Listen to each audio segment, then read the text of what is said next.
Et Nicolas, c'est Jean-Louis Perriès, le magistrat, qui va présider le procès des attentats de novembre 2015. Oui, c'est un procès historique qui va donc s'ouvrir mercredi prochain à Paris. Dans le box, Salah Abdeslam et 19 autres complices des terroristes qui avaient tué 130 personnes à Saint-Denis, au Bataclan et sur les terrasses. Jean-Louis Perriès présidera la cour d'assises. Il s'y prépare à temps plein depuis 1 an et demi. Il va devoir gérer 1800 parties civiles, c'est énorme.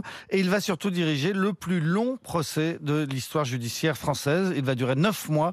Jusqu'à présent, le plus long procès de l'histoire, c'était celui de Maurice Papon, jugé pour collaboration avec les nazis en 1997. Et c'est un homme d'expérience qui a été choisi. Oui, puisqu'il a 65 ans, il est magistrat depuis exactement 40 ans. Ce sera son dernier procès avant son départ à la retraite. Il est fils et petit-fils d'hommes de loi, puisque son grand-père était greffier au tribunal de Foix et son père juge d'instruction, en charge notamment de la fameuse affaire Dominici, un fait divers qui avait passionné l'opinion dans les années 50. Jean-Louis Perriès a suivi les traces de son père. Il est devenu lui aussi juge d'instruction, d'abord à Marseille, la ville où il a grandi et dont il garde un peu l'accent. Et puis il a été en poste à Évry et à Paris, spécialisé dans les affaires liées au crime organisé et aux affaires de drogue. En 2008, il avait fait preuve d'indépendance en renvoyant Jean Tibéri, l'ancien maire de Paris, devant le tribunal sans attendre l'avis du parquet.